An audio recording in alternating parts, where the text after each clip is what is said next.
Hello students, last ক্লাসে আমরা hydration energy সংক্রান্ত ডিটেল আলোচনা করেছিলাম। আজকে আমরা আলোচনা করব আয়নিক কম্পাউন্ডগুলো জলের মধ্যে যদি আমরা তাদেরকে ডিজলভ করি তাহলে তার কি কন্ডিশন এবং সেই সংক্রান্ত অনেক এক্সাম্পলস আলোচনা করব।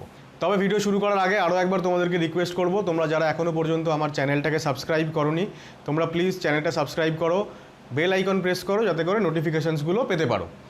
আর যারা ইতিমধ্যে চ্যানেলটিকে সাবস্ক্রাইব করেছো তোমাদেরকে অসংখ্য ধন্যবাদ।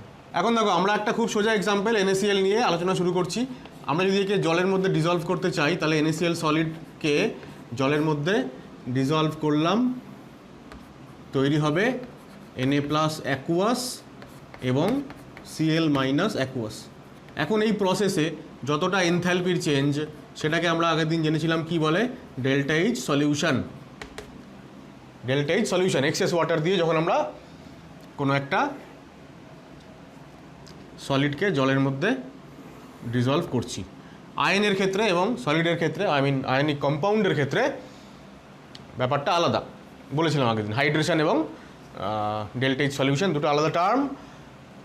এখন আমরা ল্যাটিস এনার্জি এবং হাইড্রেশন এনার্জি যেগুলো আমরা পড়ে এসেছি অলরেডি, তার রেসপেক্টে আমরা এই প্রসেসটাকে এক্সপ্লেইন করার চেষ্টা করব। সেই ক্ষেত্রে আমাদেরকে কী করতে হবে, শুরুতে দেখো, আমরা যদি ল্যাটিস এনার্জি সাপ্লাই করি আয়নিক সলিডকে, আমরা জানি যে 1 মোল আয়নিক সলিডে যতটা এনার্জি সাপ্লাই করলে কনস্টিটিউয়েন্ট যে গ্যাসিয়াস ক্যাটায়ন এবং অ্যানায়ন আছে তারা তৈরি হবে, সেটাই ল্যাটিস এনার্জি।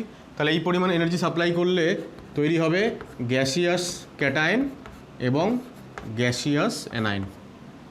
এবার আয়নগুলোকে যখন আমরা গ্যাসিয়াস থেকে অ্যাকুয়াস ফর্মে নিয়ে যাই তখন যতটা এনার্জি লাগে সেটাই হচ্ছে আয়নের হাইড্রেশন এনার্জি। তাহলে দিস ইজ হাইড্রেশন এনার্জি। আমি ওই ডেল্টা এইচ ওইভাবে লিখছি না, এইটা আর এইটা লেখা একটু সুবিধাজনক, তাড়াতাড়ি লেখা যাবে সেই কারণে। তাহলে এটা হচ্ছে hydration energy of Na+ gaseous. এইটা দিলে পরে ও অ্যাকুয়াস ফর্মে চলে যাবে, মানে it will be surrounded by the water molecules. আর এখানেও তাই, ঠিক আছে।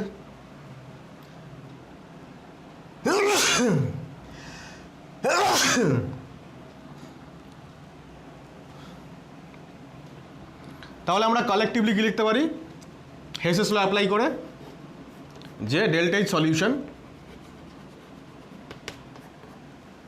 এই প্রসেসে এনথ্যালপি চেঞ্জ, এই এনথ্যালপি চেঞ্জগুলোর যোগফলের সমান। তাহলে ল্যাটিস এনার্জি প্লাস এইচই লিখি, hydration energy of Na+ plus hydration energy of Cl-। এখন অন্য কোনো কম্পাউন্ডের ক্ষেত্রে এটা সেই ক্যাটায়ন বা সেই অ্যানায়ন হবে। তাহলে আমরা যদি জেনারেলাইজড একটা ফর্মুলা লিখতে চাই এখান থেকে, আচ্ছা জেনারেলাইজ লিখতে চাইছি না, এরকমই থাক আপাতত। এখান থেকে আমরা যেটা বুঝতে পারছি দেখো, এখন যদি কোনো আয়নিক কম্পাউন্ডকে সলিউবল হতে হয় জলের মধ্যে, যদি জলে দ্রাব্য হতে হয়, তার কন্ডিশন হচ্ছে ডেল্টা এইচ সলিউশনটাকে নেগেটিভ হতে হবে, মানে ওভারঅল প্রসেসটাকে এক্সোথার্মিক হতে হবে। কারণ এক্সোথার্মিক হলে তবেই সিস্টেম এনার্জি রিলিজ করবে এবং সিস্টেম স্টেবিলাইজড হবে। তাহলে আমি এই মুছছি, এটা রিয়াকশান সাইকেলটা মুছে দিলাম। এরপর আমরা এখানে লিখছি কন্ডিশন অফ সলিউবিলিটি। আমরা দুটো কন্ডিশন লিখছি। 1 নম্বর হচ্ছে delta H solution less than 0। এইটা যদি হয় তাহলে compound will be soluble in water. আর 2 নম্বর, যদি delta H solution greater than 0 হয় তাহলে কম্পাউন্ড হয়ে যাবে ইনসলিউবল। ঠিক আছে। এবার দেখো, এই প্রসেসটা আসলে 3টা প্রসেসের যোগফল। এখন আমরা এটা আগে থেকে জানি যে এই ল্যাটিস এনার্জি, আমি একটা আয়নিক সলিডে এনার্জি সাপ্লাই করছি, সলিডটা ভেঙে গিয়ে গ্যাসিয়াস ক্যাটায়ন অ্যানায়ন তৈরি করছে, তাহলে সিস্টেম এনার্জি নিচ্ছে, সুতরাং এটা একটা এন্ডোথার্মিক প্রসেস। ওয়ারাজ এই দুটো হচ্ছে একটা এক্সোথার্মিক প্রসেস। অর্থাৎ এই ল্যাটিসটাকে ভাঙতে এনার্জি সিস্টেম নিচ্ছে এবং গ্যাসিয়াস থেকে অ্যাকুয়াস আয়ন তৈরি হওয়ার সময় সিস্টেম এনার্জি ছাড়ছে। তাহলে যদি ওভারঅল প্রসেস যদি এক্সোথার্মিক হতে হয়, অর্থাৎ যদি ভ্যালুটা নেগেটিভ হতে হয়, তাহলে এই এক্সোথার্মিক প্রসেস যেটা হচ্ছে এই প্রসেসের যতটা এনার্জি সিস্টেম রিলিজ করছে তার অ্যামাউন্ট বেশি হতে হবে দেন এটা, ঠিক আছে? যতটা এনার্জি সিস্টেম নিচ্ছে তার থেকে বেশি এনার্জি ছাড়তে হবে, তবেই তো নেগেটিভ হবে। তাহলে মোটমাট এই যে hydration energy of cation plus anion এইটাকে বেশি হতে হবে কার থেকে? Lattice energy of the salt সেটার থেকে। এখন ক্যাটায়ন আর অ্যানায়নের যে, আমি এটা মুছছি আবারও, ক্যাটায়ন এবং অ্যানায়নের যে হাইড্রেশন এনার্জি যে যোগফল, এই যোগফলটাকে আমি overall hydration energy of the compound সেটা বলতে পারি। তাহলে এখান থেকে আমরা একটা লাইন এরকম লিখব যে therefore delta H solution equal to কি লিখতে পারি? Lattice energy plus hydration energy of compound, ঠিক আছে? Lattice energy of compound plus hydration energy of compound. তারা কি বললাম? এই টার্মটাকে হতে হবে বেশি আর এই টার্মটাকে হতে হবে কম, তবে গিয়ে ডেল্টা এইচ সলিউশন নেগেটিভ হবে এবং সল্টটা জলের মধ্যে সলিউবল হবে। তাহলে আমরা যদি এবার এখানে লিখি যে condition for solubility, delta H সলিউশনের টার্মে লিখলাম আমরা যে ডেল্টা এইচ সলিউশনকে নেগেটিভ হতে হবে। তার মানে হচ্ছে, আর একটু সিম্পলিফাই করলাম, যে এবার এই দুটো যোগফলকে যদি নেগেটিভ হতে হয়, তার মধ্যে এটা যদি নেগেটিভ ভ্যালু হয় এবং এটা যদি পজিটিভ ভ্যালু হয়, তাহলে নেগেটিভ ভ্যালুর ম্যাগনিটিউড বেশি হতে হবে। তাহলে আমরা লিখব যে mod hydration energy minus lattice energy এইটা হতে হবে গ্রেটার দেন 0, তাই তো? বা আমরা এরকমও লিখতে পারি যে এইটাই গ্রেটার দেন ল্যাটিস এনার্জি, তাহলেই ব্যাপারটা আরেকটু সুবিধাজনক হবে। এবার নিচেরটাকে মুছে দিচ্ছি আমি। তাহলে এইটা যদি হয়, 1 নম্বর কেস আবার লিখছি, যদি হাইড্রেশন এনার্জি টোটাল মানে ক্যাটায়ন প্লাস অ্যানায়ন সেটা যদি সিস্টেমের ল্যাটিস এনার্জি থেকে বেশি হয় তাহলে কম্পাউন্ড উইল বি সলিউবল। আর 2 নম্বর, যদি hydration less than lattice energy হয় তাহলে হয়ে যাবে insoluble. So this is the final conclusion. এবার এইটার উপর বেস করে আমাদের প্রবলেম সলভ করতে হবে, কম্পেয়ার করতে হবে সলিউবিলিটি, ঠিক আছে? এটা কপি করো। এইবার দেখো, আমরা আরও দুভাবে এই প্রসেসটা ব্যাখ্যা করতে পারি। সাপোজ আমি জলের মধ্যে যে কোনো একটা সল্টকে আমি জলের মধ্যে মেশাচ্ছি। এইবার ভেবে দেখো, আমি NaCl এক্সাম্পলটাই আবার নিচ্ছি। NaCl এর মধ্যে Na প্লাস আর Cl মাইনাস এদের মধ্যে একটা অ্যাট্রাকশান আছে, ইলেকট্রোস্ট্যাটিক ফোর্স অফ অ্যাট্রাকশন। আবার জল যখন নিয়েছি একটা পাত্রে, তখন সেই জলের মলিকিউলগুলোর মধ্যেও একটা ইন্টারমলিকুলার ফোর্স অফ অ্যাট্রাকশন আছে, সেটা যেরকমই হোক না কেন। তাহলে এইটাকে আমরা বলতে পারি সলিউট ইন্টারাকশন। সলিউট মানে দ্রাবক, আর এটা হচ্ছে সলভেন্ট মানে দ্রাবক। সলভেন্ট ইন্টারাকশন রয়েছে। এইবার যখন আমি এই দুটোকে মিক্স করছি, এইবার যখন আমি মিক্স করে দিলাম, তখন সল্টটা গুলে যাবে জলের মধ্যে, মানে সলিউবল হবে। কোন সময়?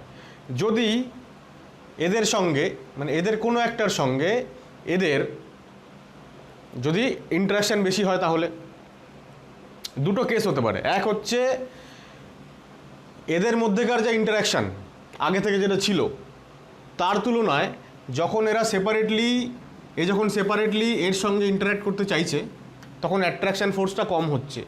বা এ যখন সেপারেটলি এর সঙ্গে ইন্টারাক্ট করতে যাচ্ছে তখন অ্যাট্রাকশানটা কম হচ্ছে। যদি কম হয় তাহলে কম অ্যাট্রাকশানের দিকে কোনো সিস্টেম কি যাবে না, কারণ অ্যাট্রাকশান যদি কম হয় তাহলে সিস্টেমের স্টেবিলিটি কমে যাবে, হবে না সেটা।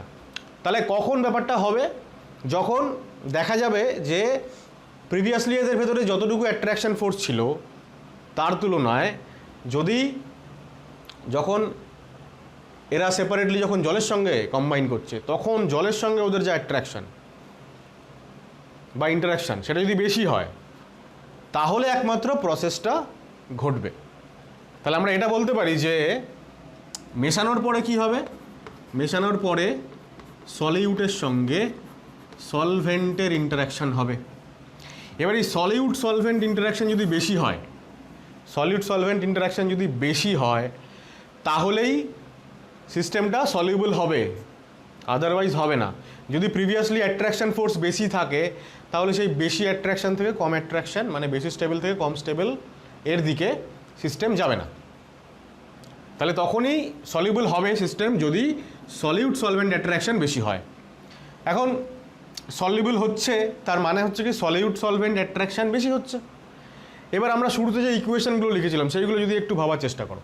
দেখো আমরা টোটাল যে এটা লিখেছিলাম, টোটাল ব্যাপারটা সেটা হচ্ছে এখান থেকে আমরা বানিয়েছিলাম Na প্লাস অ্যাকুয়াস আর Cl মাইনাস অ্যাকুয়াস। আসলে এই প্রসেসটা দুটো প্রসেসের যোগফল। কোন কোন প্রসেস দেখো, NaCl সলিড থেকে তুমি ল্যাটিস এনার্জি দিয়েছিলে, হয়ে গেছিল Na প্লাস গ্যাসিয়াস আর Cl মাইনাস গ্যাসিয়াস। এরপরে আমি একটা লিখছি আয়ন, দুটো আয়ন আর লিখছি না, যে এইখান থেকে আমরা বানাচ্ছিলাম Na প্লাস অ্যাকুয়াস বা Cl মাইনাস থেকে Cl মাইনাস অ্যাকুয়াস। এবার যখন গ্যাসিয়াস থেকে অ্যাকুয়াস ফর্মে যাচ্ছে তার মানেই তো সলিউটের সঙ্গে সলভেন্টের ইন্টারাকশন হচ্ছে, তাই না? আর এই যে প্রসেসটা এইটাই তো হচ্ছে হাইড্রেশন এনার্জির প্রসেস। মানে এখান থেকে যতটা এনার্জি চেঞ্জ হয় সেটা হাইড্রেশন এনার্জিকে বোঝাচ্ছে, তাই তো? আর যে ফর্মে সলিউড ইন্টারাকশন বেশি সেই ফর্মটা হচ্ছে, মানে আমি বলতে পারি এরকম যে যদি এই সিস্টেমের ল্যাটিস এনার্জি ভ্যালু অনেক হাই হয়, NaCl ক্রিস্টালের মধ্যে যদি ওদের মধ্যে অ্যাট্রাকশন অনেক বেশি, তার মানে কি ল্যাটিস এনার্জি অনেক বেশি। তাহলে ল্যাটিস এনার্জি যদি বেশি হয় তার মানে সলিউড ইন্টারাকশন বেশি। আর এদের ইন্টারাকশন যদি বেশি হয় তাহলে তো ইন্টারাকশন ব্রেক করা মুশকিল। অর্থাৎ সলিউড অ্যাট্রাকশন যদি বেশি হয় তাহলে সিস্টেম আর মানে এটার থেকে যদি এটা বেশি হয় তাহলে আর সলিউবল হবে না। তাহলে এটাকে আমরা যদি ল্যাটিস এনার্জি দিয়ে এক্সপ্লেন করছিলাম তাহলে আমরা এখন এটা বলতে পারি যে এই সলিউড সলভেন্ট ইন্টারাকশনটা হাইড্রেশন এনার্জিটাকে, মানে তার প্যারালাল একটা কিছু টার্ম, আর সলিউড ইন্টারাকশনটা ল্যাটিস এনার্জির প্যারালাল কিছু একটা টার্ম। এখন আমরা কন্ডিশন তো এরকম বের করেই ফেললাম যে হাইড্রেশন এনার্জিকে ল্যাটিস এনার্জির থেকে বেশি হতে হবে। তার মানেই তো সলিউড সলভেন্ট ইন্টারাকশনকে সলিউড ইন্টারাকশনের থেকে বেশি হতে হবে, ঠিক আছে? তাহলে এইভাবেও আমরা ল্যাটিস এবং হাইড্রেশন এনার্জি না বলে আরেকটু ইজিয়ার ওয়েতে সলিউড সলভেন্ট ইন্টারাকশনের মাধ্যমেও ব্যাপারটা এক্সপ্লেন করতে পারি, ঠিক আছে? আরও একটা এক্সপ্লেনেশন যেটা করে রাখা দরকার আর কি এখানে, যদিও অ্যাজ সাচ এই চ্যাপ্টারে দরকার পড়বে না, সেটা স্টিল আমরা একটুখানি জেনে রাখবো। সেটা হচ্ছে থার্মোডাইনামিক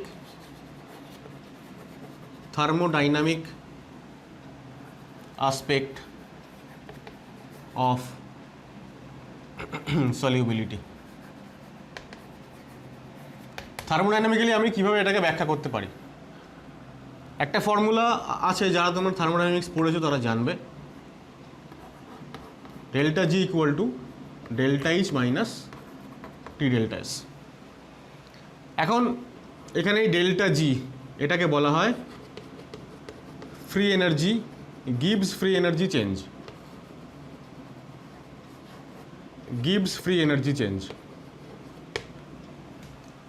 এটা নিশ্চয়ই তোমরা জানো। এনথ্যালপি চেঞ্জ, এনথ্যালপি টার্ম আমরা ইউজ করেছি, থার্মোডাইনামিক্স যারা পড়োনি তারাও জানো। আর এই ডেল্টা এসটাকে বলা হয় এনট্রপি চেঞ্জ।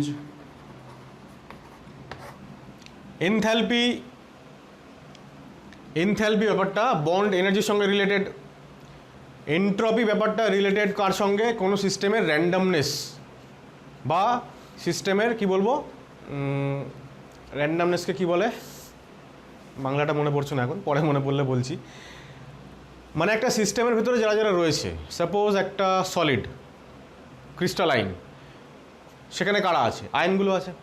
এখন আমরা জানি যে ক্রিস্টালাইন ফর্মে আয়নগুলোর পজিশন একজনের সাপেক্ষে আরেকজনের পজিশন ফিক্সড, তারা নড়াচড়া করতে পারছে না, তারা সুশৃঙ্খলভাবে সেখানে অ্যারেঞ্জড। কিন্তু যখনই আমি সলিড থেকে লিকুইড ফর্মে যাব, লিকুইড থেকে গ্যাসিয়াস ফর্মে যাব, আমরা জানি লিকুইড বা গ্যাসের মধ্যে পার্টিকেলগুলো অনেক র্যান্ডমলি ঘোরাফেরা করে। তোমরা কাইনেটিক থিওরি অফ গ্যাসেও পড়েছো। লিকুইডে কম, গ্যাসে অনেক বেশি। তাহলে এই যে সবাই ঘুরে বেড়াচ্ছে ইতস্তত, এইটা হচ্ছে একটা বিশৃঙ্খল অবস্থা। এক্স্যাক্টলি এই র্যান্ডমনেসের বাংলা এবার মনে পড়েছে বিশৃঙ্খলতা সিস্টেমের। ঠিক আছে, এখন তার মানে গ্যাসিয়াস সিস্টেমে পার্টিকেলগুলো অনেক বেশি বিশৃঙ্খল বা র্যান্ডম, তাদের মোশন, র্যান্ডম মোশন অনেক বেশি। আমরা তাই জন্য বলবো যে গ্যাসিয়াস সিস্টেমের এন্ট্রপি অনেক বেশি, সলিড সিস্টেমের কম। জেনারেলি এটা হয় আর কি, জেনারেল টার্ম এটা। আর গিভস ফ্রি এনার্জি কোনো একটা সিস্টেমের, কোনো একটা প্রসেস, সেই প্রসেসটা স্পন্টেনিয়াসলি ঘটবে কি না, একটা ঘটনা সেটা ঘটবে কি না, তার কন্ডিশন হচ্ছে গিভস ফ্রি এনার্জি। যদি কোনো প্রসেসকে স্পন্টেনিয়াস হতে হয়, যে কোনো স্পন্টেনিয়াস প্রসেসের জন্য delta GK always less than 0 হতে হয়, নেগেটিভ হতে হয়। আর যে কোনো নন স্পন্টেনিয়াস প্রসেসের জন্য ডেল্টা জি গ্রেটার দেন 0 হয়। আর ডেল্টা জি ইকুয়াল টু 0 হয়ে যায় কখন? যদি প্রসেসটা ইকুইলিব্রিয়ামে চলে যায়। ইকুইলিব্রিয়ামে চলে যায় মানে কি? মানে একটা প্রসেস শুরু হলো, একটা কেমিক্যাল রিয়াকশন ভাবো, শুরু যখন হয়ে গেল রিয়াকশন, তার মানে রিয়াকশন হচ্ছে। তাহলে রিয়াকশন যখন চলছে তখন সেটা স্পন্টেনিয়াস, মানে স্বতঃস্ফূর্তভাবে প্রসেসটা ঘটছে। সেক্ষেত্রে ডেল্টা জির ভ্যালু নেগেটিভ। এবার এই নেগেটিভ ভ্যালুটা আস্তে আস্তে আস্তে আস্তে কমতে থাকে। সাপোজ -5 থেকে -4, -3, -2, -1, যত এইভাবে নেগেটিভ ভ্যালু কমতে থাকে তত রেট অফ রিয়াকশন আস্তে আস্তে কমতে থাকে। কমতে ঠিক যে মুহূর্তে ডেল্টা জি এসে 0 হয়ে যায়, তখন আমরা বলি সিস্টেমটা এবার ইকুইলিব্রিয়াম বা সাম্যাবস্থায় চলে গেল। এই অবস্থায় সিস্টেমের ভেতরে যারা আছে তাদের আর কনসেন্ট্রেশনের কোনো চেঞ্জ হয় না। ইকুইলিব্রিয়াম চ্যাপ্টারে পড়বে সব ডিটেল। এখন দেখো, যখন আমি NaCl বা অন্য যে কোনো সল্টকে যখন আমি জলের মধ্যে ডিজলভ হচ্ছে, সলিউবল হচ্ছে, তার মানে প্রসেসটা স্পন্টেনিয়াস। তো সেই ক্ষেত্রে ডেল্টা জি লেস দ্যান 0। ঠিক আছে, এবার যদি স্পন্টেনিয়াস হতে হয়, যদি লেস দ্যান 0 হতে হয়, তাহলে তার কন্ডিশন কি? এক হচ্ছে লেস দ্যান 0 এটা। সেকেন্ডলি আমি যদি ইকুয়েশনটাকে আরেকবার লিখি এখানে, সাপোজ NaCl প্লাস জল থেকে Na plus aqueous plus Cl minus aqueous. এবার বলো এখানে এন্ট্রপি চেঞ্জ কীরকম হবে? সলিডের এন্ট্রপি কম, লিকুইডের এন্ট্রপি বেশি, কম প্লাস বেশি। আর যখন সলিউবল হয়ে গেল NaClটা জলের মধ্যে, তখন কি আর সলিড ফর্মে সে থাকে না, পুরো সিস্টেমটাই হয়ে গেল অ্যাকুয়াস বা লিকুইড টাইপ। তাহলে আমরা বলতে পারি যে এদিকে যেহেতু একটা সলিড একটা ব্যাপার ছিল যার এন্ট্রপি কম, সেটা এখন আর এখানে নেই, এক্সিস্ট করছে না, সুতরাং সিস্টেমের এন্ট্রপি বেড়ে গেছে। তাহলে একটা জিনিস কনফার্ম যে এক তো যদি কোনো সল্ট সলিউবল হয়, তাহলে সেই প্রসেসের ডেল্টা জি লেস দ্যান 0 এবং সেই প্রসেসের ডেল্টা এস গ্রেটার দ্যান 0, এই দুটো কনফার্ম। এবার পড়ে থাকলো ডেল্টা এইচ। টি তো টেম্পারেচার, কেলভিন স্কেল। এবার ডেল্টা এইচটার উপরে ডিপেন্ড করবে যে ব্যাপারটা কীরকম হবে। দেখো আমি মুছছি এটাকে।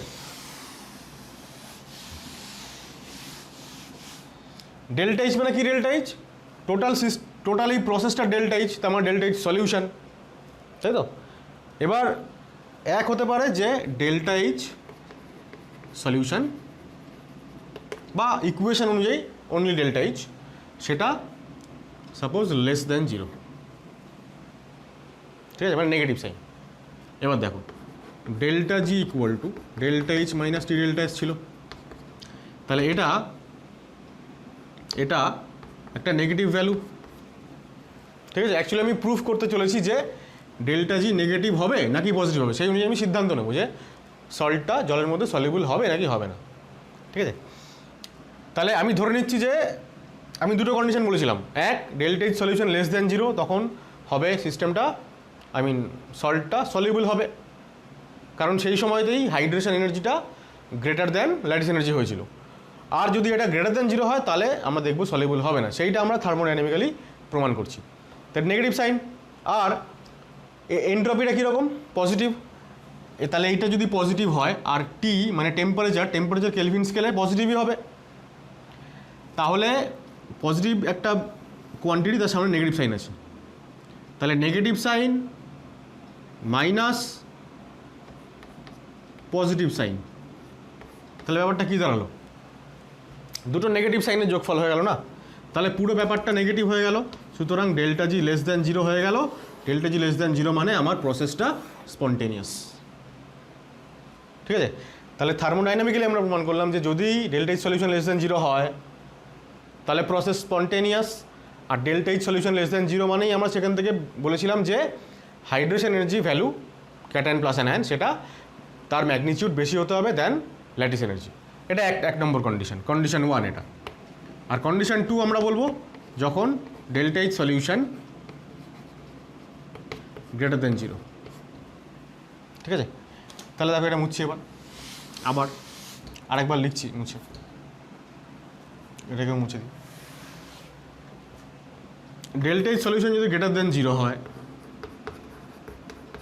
তাহলে এই ইকুয়েশন থেকে আমি কী পাবো? দেখো, তাহলে এটা একটা পজিটিভ কোয়ান্টিটি যেহেতু গ্রেটার দ্যান 0, মাইনাস এইটাও একটা পজিটিভ কোয়ান্টিটি, তাই তো? ডেল্টা এসটা পজিটিভ, টেম্পারেচারটা পজিটিভ, তাহলে একটা পজিটিভ থেকে একটা পজিটিভ আমি বিয়োগ করছি, পজিটিভ থেকে পজিটিভ বিয়োগ করছি। দুটো কেস বলছি, একবার আমি 5 থেকে 3 বিয়োগ করছি, একবার আমি 3 থেকে 5 বিয়োগ করছি। পজিটিভ থেকে পজিটিভ বিয়োগ হচ্ছে দুবারই। তাহলে হতে পারে গ্রেটার দ্যান 0, হতে পারে লেস দ্যান 0, ডিপেন্ড করছে, তাই না? প্রথম টার্মটা বেশি বড় না পরের টার্মটা বেশি বড়, বোঝাতে পারছি আশা করছি। এইবার তাহলে এই ক্ষেত্রে দেখো, তাহলে এই ক্ষেত্রে আমরা দুটো কেস পাবো যখন delta H solution greater than 0। ঠিক আছে, এখানটা মুছে নি, আমি ওপরটাই লিখছি। ঠিক আছে, এটা মুছি। তাহলে কেস 1 আর কেস 2। এবার এই দুটোর মধ্যে যদি এটা বেশি হয়, কেস 1 হচ্ছে যদি ডেল্টা এইচ তো পজিটিভ, যদি গ্রেটার দেন টি ডেল্টা এস হয়, এটা যদি বেশি হয় তাহলে কী হবে? ভ্যালু পজিটিভ হয়ে যাবে, তখন ডেল্টা জি গ্রেটার দেন 0 হবে এবং প্রসেসটা হবে নন স্পন্টেনিয়াস এবং সল্টটা হবে ইনসলিউবল। ঠিক আছে, আর কেস 2 যদি ডেল্টা এইচটা লেস দ্যান টি ডেল্টা এস হয় তখন কি হবে? অবভিয়াসলি উল্টোটা হবে,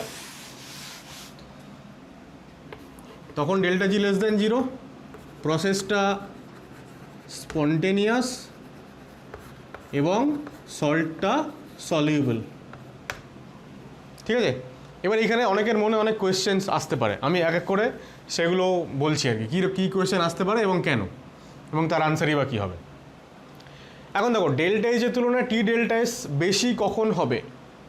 টি ডেল্টা এস আমরা বেশি করি, মানে we made the T delta S term greater by increasing temperature. আমরা যদি টেম্পারেচার বাড়াই, সাপোজ একটা জলের মধ্যে কোনো একটা সল্ট নেওয়া হয়েছে, সেটার আমরা জেনারেলি কী কোথায় রিয়াকশানগুলো করাই কোন টেম্পারেচারে? রুম টেম্পারেচারে 25 degree Celsius, 27 degree Celsius, 30 degree Celsius, এই টেম্পারেচারে সাপোজ কন্ডিশনটা এরকম আছে। এখন আমি যদি টি এর মান বাড়াতে থাকি আস্তে আস্তে আস্তে আস্তে, কন্ডিশন এরকম থাকলে কী হবে? ইনসলিউবল, মানে তুমি ধরো টেস্ট টিউবে জল নিয়েছো, সল্ট মিশিয়েছো, নিচে পড়ে আছে প্রেসিপিটেশন, মানে মেশানি জলের সঙ্গে। এইবার টেম্পারেচার যদি আমি ক্রমশ বাড়াতে থাকি তাহলে একটা টাইম আসবে যখন এই টার্মটা একে এক্সিড করে যাবে, তখন এটা বেশি হয়ে যাবে। এবার যেই এটা বেশি হয়ে গেল তখন ওভারঅল সিস্টেমের free energy change less than 0 হয়ে গেল, মানে প্রসেসটা স্পন্টেনিয়াস হয়ে গেল এবং সল্টটা সলিউবল হয়ে গেল। এবার এটা একটা খুব বড় বা খুব কী বলবো কমন একটা এক্সাম্পল আছে, এক্সাম্পল হচ্ছে লেডের কিছু সল্টস আছে, lead chloride, lead bromide, lead iodide. এই সমস্ত সল্টসগুলো ইনসলিউবল ইন কোল্ড ওয়াটার। ঠান্ডা জলে এদেরকে মেশালে কিছু হয় না, সলিউবল হয় না, কিন্তু এরা সলিউবল ইন হট ওয়াটার। মানে তুমি জলের সঙ্গে এদেরকে মেশালে সলিউবল হচ্ছে না, টেস্ট টিউব সমেত ওটা নিয়ে তুমি যদি একটু গরম করো, খানিকটা গরম করলেই দেখবে আস্তে আস্তে সল্টগুলো ডিজলভ হয়ে যাচ্ছে। মানে তখনই অ্যাকচুয়ালি কন্ডিশনটা কেস 1 থেকে কেস 2 এর দিকে যাচ্ছে এবং ফাইনালি ওরা গরম জলে কিন্তু দ্রবীভূত হয়ে যায়। এতটুকু ঠিক আছে, পরিষ্কার? এবারে ফার্দার যে কোয়েশ্চেনটা আসবে আমাদের, যে একটু আগে আমি বললাম যে delta H solution must be negative, একমাত্র সেই ক্ষেত্রেই হাইড্রেশন এনার্জিটা ল্যাটিস এনার্জি থেকে বেশি হয়। আমি এটা মুছছি, আশা করছি তোমরা এটা লিখে নিয়েছো। সেই ক্ষেত্রেই একমাত্র হাইড্রেশন এনার্জিটা ল্যাটিস এনার্জি থেকে বেশি হয় এবং সলিউবল হয় সল্টটা। তো কন্ডিশন আমাদের ছিল কি, যে delta H solution less than 0, তার মানে mod of delta H greater than, sorry delta H তো আমি লিখিনি ওখানে, HE, হ্যাঁ, hydration energy mod of lattice energy. তো এই ছিল আমাদের সলিউবল হওয়ার কন্ডিশন। আমি বলছি সলিউবল হওয়ার কন্ডিশন এখনও আমরা এটাই মেনে চলবো। কেন? আমি একটু আগেই বললাম যে আমরা যে কম্প্যারিজনগুলো করবো সেগুলো আমরা সবই করবো রুম টেম্পারেচারে। আর রুম টেম্পারেচারে যদি আমি গরম না করি সিস্টেমকে, রুম টেম্পারেচারে একমাত্র সেই ক্ষেত্রেই সল্টগুলো সলিউবল হবে যাদের ডেল্টা এইচ সলিউশন নেগেটিভ। কারণ আমরা কেস 1-এ শুরুতেই দেখলাম ডেল্টা এইচ সলিউশন নেগেটিভ হলে আমার ইকুয়েশনে delta G equal to delta H minus T delta S, ইকুয়েশনের ডান দিকের পার্টটা পুরোটাই নেগেটিভ হয়ে যাচ্ছে অ্যাট এনি টেম্পারেচার, যে কোনো টেম্পারেচারেই ওটা নেগেটিভ। সুতরাং ডেল্টা এইচ সলিউশন যদি লেস দ্যান 0 হয় তাহলে at any condition delta G less than 0, সুতরাং অ্যাট এনি কন্ডিশন সল্টটা সলিউবল। এবার আমরা যেহেতু রুম টেম্পারেচারে সমস্ত এক্সপেরিমেন্টসগুলো বা কম্পারিজনগুলো করবো, তাই আমাদের ক্ষেত্রে আমরা এইটাকেই মেনে চলবো, ঠিক আছে, যে hydration energy must be greater than lattice energy, তাহলে সিস্টেম সলিউবল হবে। আচ্ছা, এখান থেকে আমি আর একটা কনক্লুশনে আসবো, সেটা হচ্ছে দেখো সলিউবিলিটি। সলিউবিলিটি মানে দ্রাব্যতা। দ্রাব্যতা আমরা তখনই কম্পেয়ার করি দুটো জিনিসের, ধরো দুজনই দ্রাব্য, দুটো আলাদা আলাদা সল্ট জলের মধ্যে মেশালাম আলাদা করে, দুটোই জলে দ্রাব্য হলো, কিন্তু কেউ বেশি পরিমাণে কেউ কম পরিমাণে। তাহলে সেটার কন্ডিশন কি? ডেল্টা এইচ হাইড্রেশন এনার্জি বেশি হলে সলিউবল হবে সল্টটা। তাহলে আমরা তো এটাও বলতে পারি এখান থেকে যে হাইড্রেশন এনার্জি ল্যাটিস এনার্জির থেকে যত বেশি হবে, মানে ডিফারেন্সটা যত বাড়বে তত বেশি বেশি সলিউবল হবে। হাইড্রেশন এনার্জি বেশি হলে সলিউবল, তাহলে হাইড্রেশন এনার্জি যত বেশি হবে তত বেশি সলিউবল। তাহলে আমরা বলতে পারবো যে solubility varies with hydration energy minus lattice energy. এই যে ডিফারেন্সটা, এইটা যতটা বেশি হবে তত আমরা বলতে পারবো যে সেই সল্ট তত বেশি বেশি করে সলিউবল হবে। খুব ইম্পর্টেন্ট, এটাও একটা আমাদের কিন্তু কনক্লুশন, ঠিক আছে, এইটা লিখে রাখো। এরপর আমরা কয়েকটা কোয়েশ্চেন্স বলছি। দুটো কোয়েশ্চেন আছে দেখো। প্রথমটা সল্ট এ হাইড্রেশন এনার্জি -200, ল্যাটিস এনার্জি 75। এবার ইউনিট আমি লিখিনি, ইউনিট একটা কিছু ভাবো। সল্ট বি, তার ভ্যালু দিয়েছে দুটোরই। এবার বলছে which one is soluble in water, দুটোর মধ্যে কোনটা জলের মধ্যে সলিউবল, 1 নম্বর কোয়েশ্চেন। 2 নম্বর হচ্ছে if both are soluble compare their solubility. তাহলে সলিউবল হওয়ার শর্ত কি? হাইড্রেশন এনার্জির ভ্যালু ল্যাটিস এনার্জির তুলনায় বেশি হতে হবে। তো দেখো 200, এটা 75, 300, 100, দু ক্ষেত্রেই হাইড্রেশন এনার্জির ভ্যালু বেশি। এখানে ম্যাথামেটিক্স লাগিয়ে দেবো না আবার যে -300 কম 100 বেশি, -200 কম 75 বেশি, না। কেন? কারণ নেগেটিভ সাইনটা এখানে কি এক্সপ্রেস করে? কেবলমাত্র এটুকুই যে প্রসেসটা এক্সোথার্মিক, ডাইরেকশন অফ ওই কি বলবো এনথালপি চেঞ্জ, কোন দিকে এনার্জিটা যাচ্ছে, শুধুমাত্র সেইটুকুর জন্য নেগেটিভ চার্জ, নেগেটিভ সাইনের আর কোনো ভূমিকা নেই এখানে, সেই জন্য আমরা মড দিয়েছিলাম। তাহলে বোথ আর সলিউবল হবে, কারণ in both the cases hydration energy is greater than lattice energy. তাহলে আমি এটা লিখছি না, তোমরা লিখে নাও। 1। 2 নম্বর হচ্ছে এবার তাহলে কম্পেয়ার করতে হবে সলিউবিলিটি। তাহলে সলিবিলিটি কম্পেয়ার করার জন্য আমরা কি বলেছিলাম যে এইটা মাইনাস এটা মড অফ এইচই মাইনাস এলই, যার বেশি হবে সে বেশি সলিবল। তাহলে প্রথমটার ক্ষেত্রে 200 মাইনাস 75 আর দ্বিতীয়টার ক্ষেত্রে 300 মাইনাস 100। তাহলে এটা হয়ে গেল 200, এটা হয়ে গেল 125। তাহলে সলিবিলিটি কার বেশি? বি হয়ে গেল। পরেরটা দেখো, এরকম কোয়েশ্চেন বোর্ডের পরীক্ষায় আসে, 1 নম্বর বা 2 নম্বর থাকে। যদি এরকম আসে দুটো সল্ট বলে দেবে, একটা হচ্ছে সলিবল ইন ওয়াটার আর একটা না সলিবল না, এর কী কারণ? বা একটা সিম্পলি একটা এরকম কম্পাউন্ড দিয়ে বলেছে এটা জলের মধ্যে ইনসলিবল, কী কারণ? এখন সলিউবল হওয়ার তো একটাই কারণ, যে hydration energy greater than lattice energy. তাহলে যেটা জলের মধ্যে সলিউবল হবে সেটার জন্য আমাদের আনসার এটুকুই হবে যে Na2SO4 এর যা হাইড্রেশন এনার্জি তার তুলনায় এর ল্যাটিস এনার্জির ভ্যালু বেশি, শেষ। আর যেটা ইনসলিউবল তার আনসারটা হবে যে এর হাইড্রেশন এনার্জি এর ল্যাটিস এনার্জির থেকে কম। হয়ে গেল আনসার, ঠিক আছে? এর থেকে বেশি ব্যাখ্যা করার এখানে কোনো দরকার নেই। আমি এটার ক্ষেত্রে লিখতে হবে যে hydration energy is less than lattice energy, ঠিক আছে? কপি করো। নেক্সট দেখো, খুব ইম্পর্ট্যান্ট একটা টপিক এবার আমি শুরু করতে চলেছি, সেটা হচ্ছে Trends in solubility. Solubility trend in periodic table, ঠিক আছে, অ্যালং আ গ্রুপ।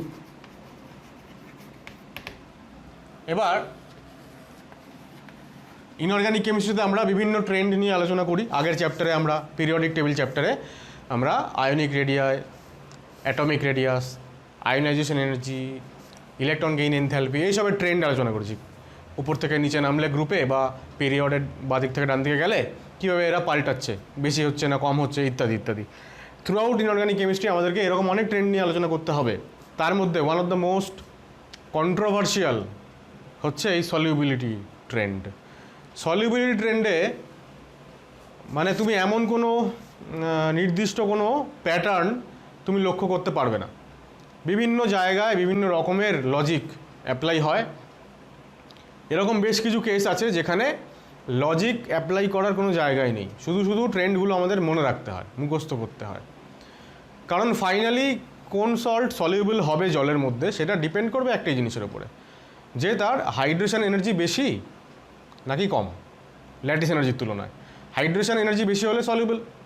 এবার দুটো সল্ট দুজনেই সলিউবল, তাহলে কে বেশি সলিউবল, কার সলিউবিলিটি বেশি, সেইটাও ডিপেন্ড করবে ফাইনালি কার ক্ষেত্রে আমরা দেখব হাইড্রেশন মাইনাস ল্যাটিস এর ভ্যালুটা বেশি।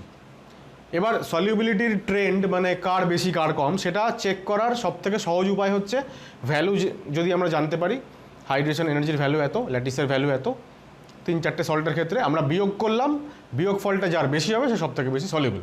সেইভাবে আমরা অর্ডারে সাজাতে পারি। কিন্তু সেরকম তো কোয়েশ্চেন আসবে না পরীক্ষায় যে কোয়েশ্চেনগুলো আসবে সেখানে কোনো ভ্যালু ট্যালু দেওয়া থাকবে না, শুধুমাত্রই একটা 4-5টা কম্পাউন্ড দেওয়া থাকবে, এদের অর্ডার বের করো। এবার সেই অর্ডার বের করার কোনো হার্ড অ্যান্ড ফাস্ট রুল নেই। অনেকে অনেক রকমভাবে এক্সপ্লেইন করেন, বিভিন্ন বইতে বিভিন্ন ধরনের এক্সপ্লেনেশন থাকে।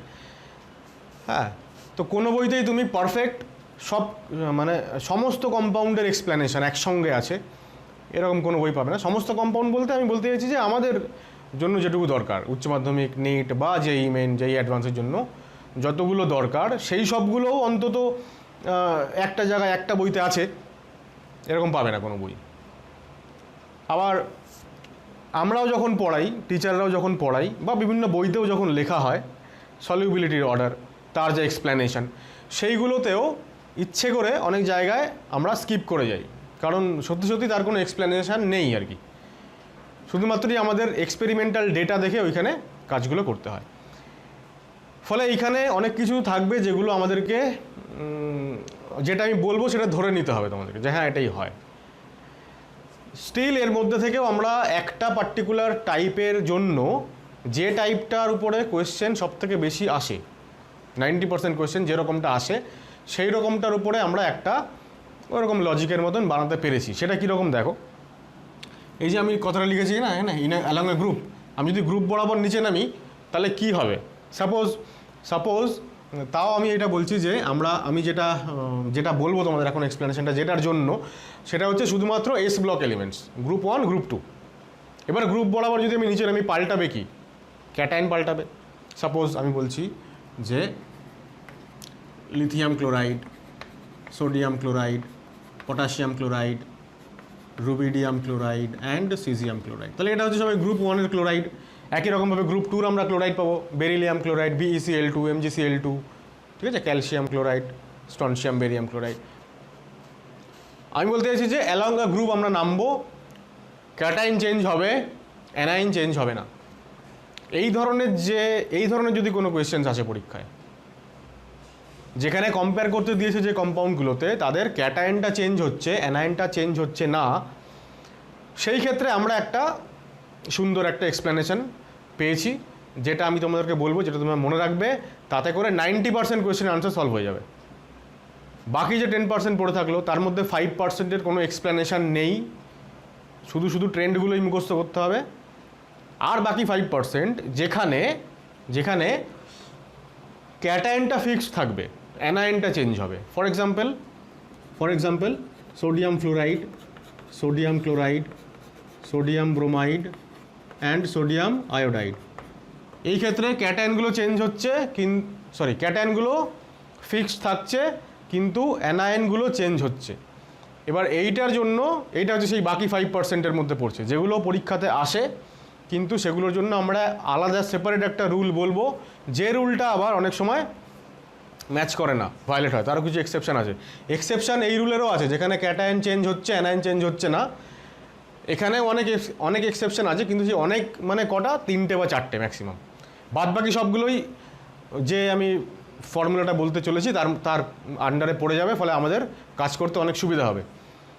কিন্তু এই কেসে যেখানে ক্যাটায়ন ফিক্সড, অ্যানায়ন আলাদা, সেই জন্য একটা আলাদা রুল বলবো, যেই রুলের মধ্যে কিন্তু এক্সেপশনাল কেসও থাকবে। ঠিক আছে, দেখো আমরা আগে জেনেছি যে ল্যাটিস এনার্জি রেডিয়াসের উপরে কীভাবে ডিপেন্ড করে, R+ প্লাস R- একসাথে। আর হাইড্রেশন এনার্জি কীভাবে ডিপেন্ড করে, ক্যাটায়ন রেডিয়াস আর অ্যানায়ন রেডিয়াস দুটোর সঙ্গেই ব্যস্তানুপাতিক বা ইনভার্সলি প্রপোর্শনাল, কিন্তু আলাদা আলাদা। এটা আমরা জেনেছি। আমরা এটা বলতে পারি যে both lattice energy and hydration energy decrease করে কখন, when we go along a group। একটা গ্রুপ বরাবর যখন আমরা নিচের দিকে নামছি, top to bottom, along a group মানেই হচ্ছে টপ টু বটম, উপর থেকে নিচের দিকে যাচ্ছি। তো সেক্ষেত্রে রেডিয়াস বাড়ে, আর রেডিয়াস যদি বাড়ে তাহলে ল্যাটিস এনার্জিও কমবে, এবং তাহলে এটাও কমবে। এইটুকু আমরা বুঝতে পারছি যে দুটোই হচ্ছে কমে যাবে, both lattice energy and hydration energy. এইবার ভাবো দুটো আলাদা কেস। একবার তুমি ভাবো যে radius of cation radius of অ্যানায়নের থেকে অনেক বড়, এরকম যদি কোনো এক্সাম্পল থাকে, ট্রেন্ড যদি থাকে, তাহলে যদি R+ অনেক বড় হয়, তাহলে R- আমি R+-এর সাপেক্ষে নেগলেক্ট করতে পারবো। তখন আমরা লিখবো যে lattice energy varies with 1/R+। ঠিক আছে, এই টার্মে R- নেগলেক্ট হয়ে গেল, পড়ে থাকলো 1/R+। আর হাইড্রেশন এনার্জি আমরা কি লিখবো, যে দিস ভ্যারিজ উইথ, দেখো R- যদি নেগলেক্ট হয়ে যায়, R- যদি অনেক ছোট হয়, তাহলে 1/R- অনেক বড় হবে, তাই তো। R+ যদি খুব বড় হয়, তাহলে 1/R+ খুব ছোট হবে, মানে 1/R+কে আমরা নেগলেক্ট করব। সুতরাং এইটা দাঁড়াবে, এই ব্যাপারটা দাঁড়ালো এরকম। ঠিক আছে, তাহলে এবার দেখো ল্যাটিস এনার্জি ডিপেন্ড করছে কার উপরে, ক্যাটায়নের রেডিয়াসের উপরে। হাইড্রেশন এনার্জি ডিপেন্ড করছে কার উপরে, অ্যানায়নের রেডিয়াসের উপরে। ঠিক আছে, এইবার যদি আমরা ওপর থেকে নিচে নামি, আমরা অ্যাকচুয়ালি যে এক্সাম্পলগুলো এরপর যেটা বললাম, মোস্ট অফ দ্য এক্সাম্পলস, সেখানে অ্যানায়নটা হচ্ছে আমাদের ফিক্সড, অ্যানায়ন ফিক্সড। অ্যানায়ন যদি ফিক্সড হয়, তার মানে R- ফিক্সড যদি হয়ে যায়, তাহলে হাইড্রেশন এনার্জি কী হয়ে যাবে, ফিক্সড হয়ে গেল। এবার যদি আমি ওপর থেকে নিচে নামি, রেডিয়াস বাড়ছে, ক্যাটায়ন রেডিয়াস বাড়ছে, সুতরাং ল্যাটিস এনার্জি বাড়ছে, রাইট। তাহলে ল্যাটিস এনার্জি হচ্ছে সেই ফ্যাক্টর যার বেড়ে যাওয়ার জন্য সলিউবিলিটি চেঞ্জ হবে। আমি বলতে চাইছি যে যখন এইরকম কেস হবে ক্যাটায়নের রেডিয়াস অ্যানায়নের রেডিয়াস থেকে অনেক বেশি, তখন এই পার্টিকুলার কেসগুলোতে আমরা যেটা নিয়ে মোস্ট অফ দ্য টাইম আলোচনা করবো, যেখানে অ্যানায়ন ফিক্সড। অ্যানায়ন ফিক্সড মানে হাইড্রেশন এনার্জি প্রায় চেঞ্জ হবে না, প্রায় কেন চেঞ্জ হবেই না, ল্যাটিস এনার্জি চেঞ্জ হবে। তাহলে ল্যাটিস এনার্জি হচ্ছে আমাদের ডিসাইডিং ফ্যাক্টর বা ডমিনেটিং ফ্যাক্টর, যে ডিসাইড করবে ফাইনালি সলিউবিলিটি বাড়বে না কমবে। আমরা জানি ল্যাটিস এনার্জি কমে গেলে সলিউবিলিটি কী হবে, বেড়ে যাবে, কারণ solubility varies with hydration energy minus lattice energy. তো ল্যাটিস এনার্জি যত কমে যাবে তত ওই কী হবে, ওই বিয়োগফলটা বাড়বে, অর্থাৎ সলিউবিলিটি বাড়বে। আমি বলতে চাইছি যে এই ক্ষেত্রে ল্যাটিস এনার্জি ইজ, বা ল্যাটিস এনার্জি ইজ না লিখে লিখি ল্যাটিস এনার্জি ডমিনেট করে কী ব্যাপারে, টু ডিসাইড সলিউবিলিটি। ঠিক আছে, আর একটা উল্টো কেস ভাবো, ওপরটা মুছে দিচ্ছি আমি।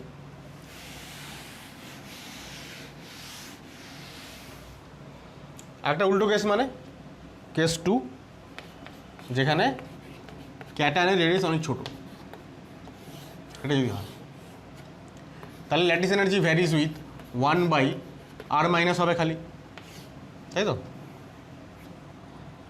ল্যাটিস এনার্জি 1/r-, আর hydration energy varies with 1/r+ হবে, কারণ যখন r+ খুব বড়, খুব ছোট, তখন 1/r+টা অনেক বড়, আর 1/r- তখন আমরা নেগলেক্ট করব। তাহলে এইটা হচ্ছে আরেকটা ডিপেন্ডেন্সের আরেকটা কেস। এই ক্ষেত্রে দেখো, এবার আবারও আমরা যদি সেম টাইপের আলোচনা করি, তাহলে আমাদের তো অ্যানায়ন ফিক্সড মানে এইবার ল্যাটিস এনার্জি সবার প্রত্যেকটা কম্পাউন্ডের কী হচ্ছে, ফিক্সড হয়ে যাচ্ছে, কারণ ল্যাটিস এনার্জি কেবলমাত্র অ্যানায়নের রেডিয়াসের উপর ডিপেন্ড করছে, ক্যাটায়ন ছোট। এবার যত নিচে নামছি ক্যাটায়নের রেডিয়াস বাড়ছে, মানে r+ বাড়ছে, r+ বাড়লে হাইড্রেশন এনার্জি কমবে। তাহলে এই কেসে হাইড্রেশন এনার্জি কমে যাওয়াটা সলিউবিলিটির উপরে এফেক্ট করবে। আমি বলতে চাইছি এই ক্ষেত্রে হাইড্রেশন এনার্জি হচ্ছে ডমিনেটিং ফ্যাক্টর। তাহলে আমরা এখানে লিখব যে হাইড্রেশন এনার্জি ডমিনেটস। ঠিক আছে, এইবার কখন ল্যাটিস এনার্জি ডমিনেট করবে, কখন হাইড্রেশন এনার্জি ডমিনেট করবে বুঝলাম, কিন্তু এর ওপরে আমি কিভাবে বুঝবো যে ট্রেন্ডটা অ্যাকচুয়ালি কী হবে? তাহলে আমরা এটুকু বুঝলাম যে কখনো হাইড্রেশন এনার্জি ডমিনেট করে, কখনো ল্যাটিস এনার্জি ডমিনেট করে। এবার আমরা একটা ছোটো ট্রিক বলবো, যে ট্রিকটার মাধ্যমে আমরা আসলেই বুঝতে পারবো যে কখন কোনটা ডমিনেট করবে এবং কিভাবে আমরা সলিউবিলিটি অর্ডারটাকে মেজার করব। তাহলে আমি এখানে লিখছি যে solubility tricks for S block elements with same anion case আমরা আলোচনা করব। এর আন্ডারে যা যা আমরা আলোচনা করব এটা আমাদের পরবর্তীকালে যে S block এলিমেন্ট বলে যে চ্যাপ্টার আছে তার অনেকটা কভার করে যাবে। এখন যেটা আমি আর কি বলতে চাইছি সেটা হচ্ছে ডমিনেটিং যে ফ্যাক্টর সেটা আমরা কিভাবে ডিসাইড করব। আমরা ছোট আর বড় দু ধরনের অ্যানায়ন কনসিডার করব। অ্যানায়নটাকে সেম রেখেছি তো আমরা, তো সেই অ্যানায়নটা দু ধরনের হতে পারে, স্মল অ্যানায়ন আর লার্জ অ্যানায়ন। স্মল অ্যানায়নদের মধ্যে পড়বে ফ্লুরাইড আর অক্সাইড। ঠিক আছে, এবার যেহেতু অক্সাইড, আমরা তো সলিউবিলিটি কম্পেয়ার করছি, সলিউবিলিটি কাদের কম্পেয়ার করব? সলিড কোনো সল্ট, তো সলিড সল্টকে যদি জলে মেশাতে পারি তো মেশানোর পরে তাদের সলিউবিলিটি কম্পেয়ার করব। এইবার যে কোনো সলিড অক্সাইডকে আমি যদি জলে মেশাই এবং সেটা যদি সলিউবল হয়, আমরা জানি যে কোনো অক্সাইড জলের মধ্যে সলিউবল হলে হাইড্রোক্সাইড তৈরি করে। তাহলে অক্সাইড যদি ছোটো ক্যাটায়নের মধ্যে আমি আগে ধরি, তাহলে আমাকে হাইড্রোক্সাইডকেও ছোটো ক্যাটায়নের মধ্যে ধরতে হবে, কারণ অক্সাইড ফাইনালি জলে গিয়ে হাইড্রোক্সাইডই তৈরি করে। এইবার বাকি যা থাকলো রেস্ট অফ অল, বাকি সমস্ত সমস্ত অ্যানায়নকে আমি লার্জ অ্যানায়ন বলে কনসিডার করব। এখন তোমরা বলতে পারো যে একটু আগে আমি বললাম পটাশিয়াম ক্লোরাইড না,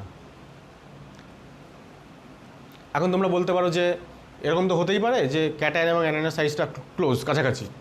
যেমন ধরো পটাশিয়াম ক্লোরাইডে পটাশিয়াম প্লাস এবং Cl মাইনাস এরা আইসো ইলেকট্রনিক, বা সোডিয়াম ফ্লুরাইডে Na প্লাস এবং F মাইনাস এরা আইসো ইলেকট্রনিক। ফলে এদের রেডিয়াসের যে মানে কি বলবো ডিফারেন্স সেটা খুব বেশি হবে না, সামান্য ডিফারেন্স হবে। পটাশিয়াম আর সোডিয়ামের যা ডিফারেন্স তার তুলনায় এদের ডিফারেন্স কম হবে। তো সেই ক্ষেত্রে কিভাবে আমি লার্জ বা স্মল বলবো, ওরা তো কম্পেয়ারেবল। তো সেই রকম কোনো লজিকে গেলে হবে না, মানে এইটা শুধুমাত্র একটা ট্রিক, এটা কোনো লজিক নয়। এই ট্রিকটা অ্যাপ্লাই করে আমরা কি বললাম 90% কোয়েশ্চেন সলভ করে ফেলতে পারবো। এইবার যখন এরকম হবে তখন আমাদের মনে রাখতে হবে যে ল্যাটিস এনার্জিটা কি হবে না ডমিনেটস, ল্যাটিস এনার্জি ডমিনেট করে। এইবার তুমি ভাবো যদি আমরা এইবার টপ টু বটম যাই, top to bottom lattice energy কমবে না বাড়বে? কমে যাবে। তাহলে ল্যাটিস এনার্জি যদি কমে সলিউবিলিটি বাড়বে, কারণ সলিউবিলিটি মানে হাইড্রেশন মাইনাস ল্যাটিস, এইটা ডিফারেন্সটা। তাহলে এইটা যদি নিচে গেলে কমে যায়, এটা যদি কমে যায় তাহলে ডিফারেন্স বাড়বে, সলিউবিলিটি বাড়বে। তাহলে টপ টু বটম যদি যাই তাহলে ল্যাটিস এনার্জি কমে যাবে, সলিউবিলিটি বেড়ে যাবে, কমপ্লিট, শেষ। যখনই আমরা দেখব যে আমাকে কম্পেয়ার করতে দিয়েছে হাইড্রোক্সাইড, অক্সাইড বা ফ্লুরাইড এস ব্লক এলিমেন্টের, suppose LiOH, NaOH, KOH, RbOH, CSOH, যত নিচে নামবো আমাদেরকে এইটা আগে থেকে জেনে রাখতে হবে যে ল্যাটিস এনার্জি ডমিনেট করে। তো ল্যাটিস এনার্জি কমছে, সলিউবিলিটি বাড়ছে, ঠিক আছে। চলে আসো লার্জ অ্যানায়নে। লার্জ অ্যানায়নের কেসটাও একটু লার্জ। আমি এক কাজ করছি, পুরোটা মুছে লার্জ অ্যানায়নটা আলাদা করে লিখছি, তোমরা এখান থেকেই কন্টিনিউ করবে। আমি এইখানটায় ব্যাপারটাকে ম্যানেজ করতে পারবো না, সেই জন্য মুছে নিই। এবার লার্জ অ্যানায়ন যদি হয় তাহলে কি হবে দেখো, তিনটে কেস আছে লার্জ অ্যানায়নের মধ্যে। একটা হচ্ছে নাম্বার অফ ক্যাটায়ন আর নাম্বার অফ অ্যানায়ন সমান, এরকম যদি কোনো সল্ট হয়। যেমন একটু বললাম LiOH, NaOH, RbOH, একটা প্লাস চার্জ একটা মাইনাস চার্জ। গ্রুপ 2তে কিন্তু আলাদা হবে। Suppose magnesium hydroxide MgOH whole twice, calcium hydroxide CaOH whole twice, তখন অ্যানায়নের সংখ্যা বেশি, দুটো ক্যাটায়ন একটা। তাহলে আমরা সেই কেস বলছি যেখানে ক্যাটায়ন অ্যানায়ন সমান। এইখানে মনে রাখতে হবে যে হাইড্রেশন এনার্জি ডমিনেটস। এবার এটা কেন ডমিনেটস তার কোনো আনসার নেই, কিন্তু মনে রাখতে হবে। যদি ডমিনেট করে, আবারও টপ টু বটম যদি আমরা যাই, হাইড্রেশন এনার্জি কমে যাচ্ছে, সলিউবিলিটি কমে যাবে, সলিউবিলিটি কী হবে, কমে যাবে। কেন কমে যাবে? ওই যে একটু আগে বললাম যে hydration energy minus lattice energy, এইটা তো হচ্ছে আমাদের ডিসাইডিং ফ্যাক্টর সলিউবিলিটির মধ্যে। এবার যদি কোনো একটা সল্ট সলিউবল যদি হয় তাহলে হাইড্রেশনের ভ্যালু তো বেশি, এটা তো অবশ্যই, কারণ এটাকে বেশি হতে হবে। এবার এটার ভ্যালু যদি আস্তে আস্তে কমতে থাকে তাহলে ডিফারেন্সটা আস্তে আস্তে কমবে, সলিউবিলিটি কমবে। তাহলে যত নিচে আসছি কমছে হাইড্রেশনের ভ্যালু, তাই সলিউবিলিটি কমে যাচ্ছে। কেস 2, যেখানে number of cation greater than number of anion, এরকম যদি কেস হয় তাহলে আবারও ল্যাটিস এনার্জি ডমিনেটস। আবার তুমি টপ টু বটম যাও, টপ টু বটম গেলে এবার ল্যাটিস এনার্জি কী হবে, টপ টু বটম রেডিয়াস বাড়ছে, সুতরাং ল্যাটিস এনার্জি কমছে। আর ল্যাটিস এনার্জি কমে গেলে সলিউবিলিটি কী হবে, সলিউবিলিটি আবারও ইনক্রিজ করবে, প্রথম কেসটার মতো, স্মল অ্যানায়নের কেসটার মতো। আর lastly number of cation less than number of anion, এরকম যদি হয় তাহলে আবারও হাইড্রেশন এনার্জি ডমিনেটস। একটা জিনিস লক্ষ্য করো, বাঁদিকে আমাদের স্মল অ্যানায়ন ছিল, সেখানে ডমিনেট করেছিল কি ল্যাটিস এনার্জি। আর এই তিনটে পরপর যে রয়েছে সেখানে প্রথমে হাইড্রেশন এনার্জি, তারপরে ল্যাটিস, তারপরে হাইড্রেশন। তার মানে পুরো ট্রেনটা কি দাঁড়ালো, ল্যাটিস এনার্জি ডমিনেট করছে, তারপরে হাইড্রেশন, তারপরে ল্যাটিস, তারপরে আবার হাইড্রেশন। মনে রাখা সহজ। তাহলে দেখো এবার কি হচ্ছে, এখানে সলিউবিলিটি কমে যাবে, কারণ টপ টু বটম যদি যাই তাহলে হাইড্রেশন এনার্জি কমছে, সুতরাং সলিউবিলিটি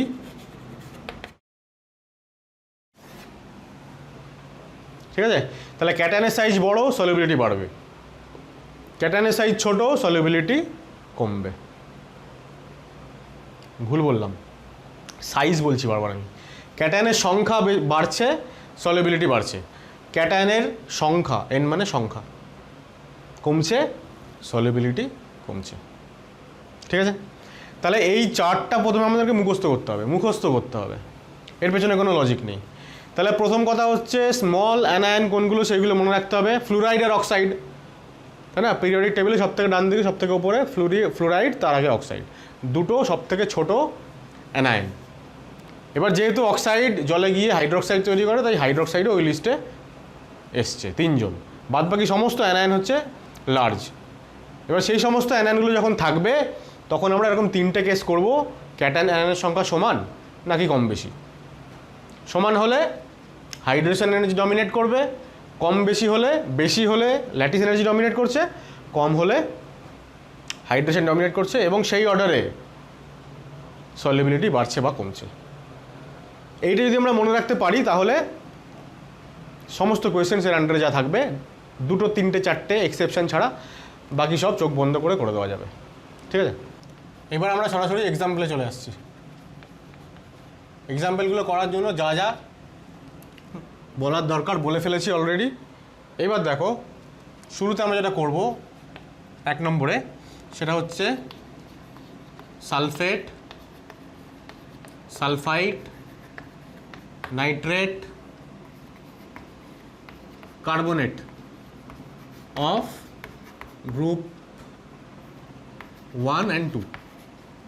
গ্রুপ 1, 2 ক্যাটায়নগুলোর এই 4 ধরনের সল্টের সলিউবিলিটি আমরা চেক করব এই যে চার্টটা বললাম এই ট্রিকের সাহায্যে। ঠিক আছে। তো শুরুতে ধরো শুরুতে আমরা সালফেট বলছি, তাহলে গ্রুপ 1 এর সালফেট, তারপরে গ্রুপ 2 সালফেট। তাহলে গ্রুপ 1 এর সালফেট হচ্ছে লিথিয়াম সালফেট, Li2SO4, 2- যেহেতু তাহলে ক্যাটায়ন দুটো লাগবে, Li+ যেহেতু, Na2SO4, K2SO4, Rb2SO4, CS2SO4। B হচ্ছে পরের গ্রুপের barium sulphate, magnesium sulphate, calcium sulphate, strontium sulphate এবং বেরিয়াম সালফেট। দেখো আমি প্রথমে এখানে 6খানা কম্পাউন্ডগুলো পরপর লিখে নিয়েছি। হ্যাঁ, তাহলে প্রথমে সালফেট, তো এটা গ্রুপ 1 এর সালফেট, এটা গ্রুপ 2 সালফেট পরপর, তারপরে সালফাইড লিখেছি, তারপরে কার্বনেটটা লিখেছি, নাইট্রেটটা লিখিনি, একই ব্যাপার, নাইট্রেট লিখলেও হতো। তাহলে নাইট্রেটগুলো আমি আর করছি না, ওটা তোমরা পরে লিখে নিয়ে এর সঙ্গে অ্যাড করে নাও। সেক্ষেত্রে আমরা কী করব, গ্রুপ 1 এর ক্ষেত্রে আমরা লিখবো, যেহেতু ওর নাইট্রেটের ভ্যালেন্সি 1, তাহলে LiNO3, এগুলো সব ভ্যালেন্সি 2, সালফাইড, সালফেট, কার্বনেট। তাহলে LiNO3, NaNO3, KNO3, ঠিক আছে। অবশ্য আমি একটা করেই দিই, তাহলে সুবিধা হবে। আমি এটা মুছে দিচ্ছি আপাতত, দিয়ে উপরে EF তো G, তো LiNO3, NaNO3, KNO3, RbNO3, CsNO3। একটাই বা বাদ থাকবে কেন, বেরিলিয়াম নাইট্রেট হোল টুয়াইস, ঠিক আছে। যেহেতু ভ্যালেন্সি 2, গ্রুপ 2 এলিমেন্টের, তাই 2খানা করে নাইট্রেট লাগবে। আচ্ছা, ক্যালসিয়াম নাইট্রেট, স্ট্রনসিয়াম নাইট্রেট আর বেরিয়াম নাইট্রেট। এক নম্বরটাই আগে বলছি, দেখো